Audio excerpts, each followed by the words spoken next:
Okay, number 11, which looks really similar to 9 and 10 that we just worked. We have parentheses that we have to distribute. So if I distribute negative 2 times 2x would be negative 4x. Negative 2 times negative 5. Remember, you've got to be careful with your signs. Negative 2 times negative 5 would be a positive 10.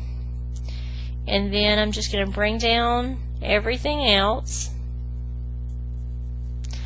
Okay, next step is like terms. Well, if I look on the left side, I don't have anything that I can combine, so I'm going to bring that down. But on the right side, I have a negative 3x and a negative 1x. So if I combine those, that's going to be negative 4x. And then I also have a positive 7 and a positive 3. So that's going to be positive 10. Okay, remember we didn't move these across, so we're just combining them just like they are. Okay, so now my next step is bring all the variables to one side. Well, when I bring down negative 4x and I want to move my variables over, it's going to be a positive 4x. We already have positive 10, and then I want to move this 10 over to the right, which will make it a negative 10. Okay, so now look at what's going to happen. What is negative 4x and positive 4x when I combine? Well, that's going to zero out. Okay, it doesn't leave 0x or even 1x, it's just 0. Okay, it cancels out exactly. And then same thing with 10 minus 10 is going to be 0. Okay, this hasn't happened so far on the problems that we've had. This is kind of one of the exceptions to the equations, but my variables subtracted out, and I'm left over with a statement that is true. Okay, I can say 0 does equal 0, but I don't have any way of saying, well, x is equal to specifically one number. Okay, go back and look at this statement, this part where I had simplified, and notice I have exactly the same thing on the left side of the equal sign as I have on the right side.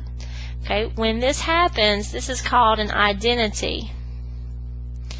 And when you have an identity, it means that your solution is any real number. Okay, so we would write out my solution is all real numbers. Well, I wrote that twice. My solution would be all real numbers. And one way that we can write it in set notation that you may see on the homework is with the braces. This means the set of all x such that x is any real number. So on your multiple choice on your homework problems, you may see this as a solution or as one of your choices, or they may just ask you to type in R. Okay, a capital R, meaning that any number can be a solution. Alright, because think about it. If I have this statement, negative 4x plus 10 equals negative 4x plus 10, let's say if I wanted to plug in a 1 in the place of x. If I plug in a 1, is that going to give me a true statement? Yeah, because I'm going to get negative 4 plus 10, which is 6, negative 4 plus 10, which is 6. So it checks. Alright, so what if I put a 2 in the place of x? Well, that's going to give me negative 8 plus 10, which is 2, negative 8 plus 10, which is 2. So no matter what I put in here, you know, it's going to be the same on both sides. So that's why we say the solution is all real numbers. So it's all real numbers when your variables subtract out and you're left with a true statement like 0 equals 0. Okay, so it's all real numbers. Number 12, we've got parentheses. We have to distribute. 3 times 8y minus 1, 6 times 5 plus 4y. Okay, when I distribute the 3 times 8y would be 24y. 3 times negative 1 would be negative 3. Distribute the 6. 6 times 5 is 30. And 6 times 4y is positive 24y. Okay, is this an identity? Do I have exactly the same thing on this side as I do on the right? No. Okay, so I'm going to keep working. Bring the 24y down. I'm going to subtract 24y. Bring down 30 and then add 3 when I move it across. And then what's going to happen? What's 24y minus 24y? Well, that's going to be 0 again, just like we had on number 11.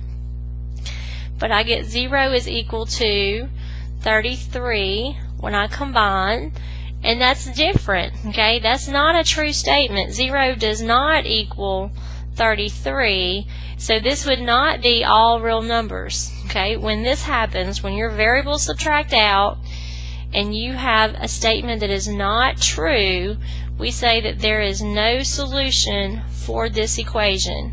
So that means there's not a value for the variable that I can plug in that would give me a true statement. On the homework, on the computer, they're just going to ask you to type in an N. Okay, so we're going to use an N if it's no solution, which means you get a statement that is not true. Okay, so a little bit of difference between when do you put an R and when do you put an N. The N is for no solution when you have two things that are not equal.